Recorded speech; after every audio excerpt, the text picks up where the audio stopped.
everybody? My name is Mcclendon. Today I'm going to get into why gold and silver is being sold out, but primarily silver. So let's hit it, man. So right now we're on the charts. We had a really big run up when it comes to silver. This is, if you guys been hearing on the news, like there's a bunch of forums talk about pumping up silver, trying to beat the banks for the shorts. But basically we're back to down here, back to 26.40. But what I tell people now, the spreads are pretty large. So if you're buying physical bullion, you're gonna be buying at a higher cost. There's gonna be a little bit more fees associated with it, especially if it's gonna be a longer delivery. But what I tell people, if you're buying precious metals, you're buying a lot longer term. So if you're buying at the $28 or the $30 level when you're actually finalizing your purchase, to me that's still cheap, and I'll explain why throughout this video. And buying here, buying lower, and buying anything even under the 50s to me is still cheap, because when I compare it to the charts and show you why it's so cheap, it's going to be just beneficial for you.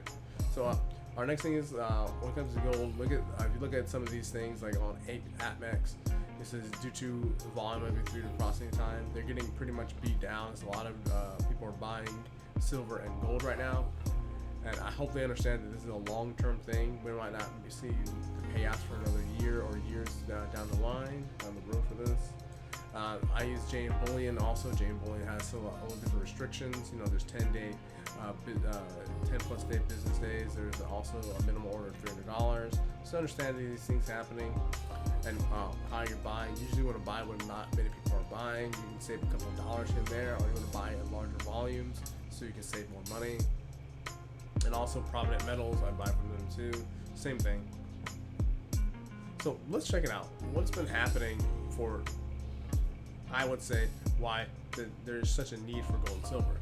So we're looking at the balance sheet right now with the Federal Reserve. Now, since last year, it's pretty much almost doubled. Now, the Federal Reserve is a private bank, and their goal is to have as much debt out there so they can basically own things for free.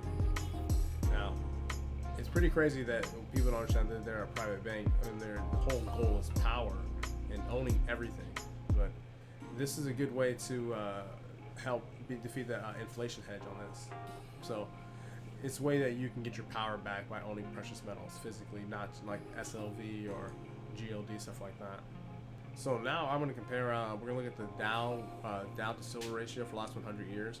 And you can tell that looking at the chart, silver is way undervalued when comparing to the Dow.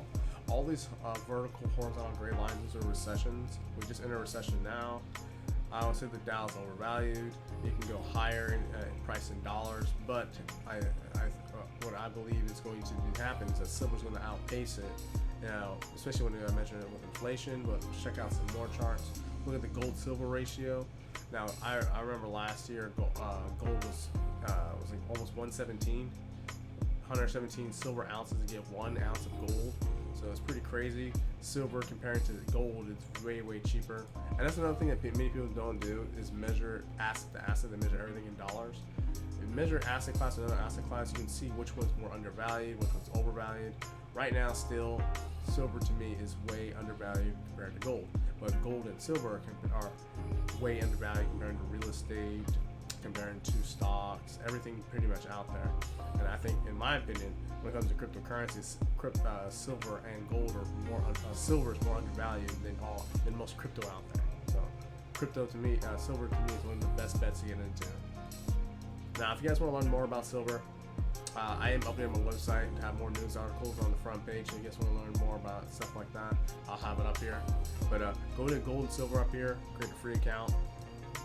I got some links in here, which I'm currently updating. You just see this as it is right now. But there's going to be much more information about precious metals, so please check it out. So that's it, guys. Thank you for making it to the end of the video. Hope you learned some more about precious metals and investing and see what cycle we're in. To me, precious metals are undervalued, cryptocurrency undervalued. Now comparing to the bubble stock, the stock market's in the bubble, the real estate market's in the bubble. And if you're getting into these asset classes, understand you're buying way up into the, I'll say, on the peaks. So understand where you're buying at. To me, I'm in the stock market, but I'm going at a different perspective. But if you have any questions or comments, you can hit me up on Facebook or Instagram or all social medias linked below. And that's the video, guys. Thank you for making it to the end. I'll see you.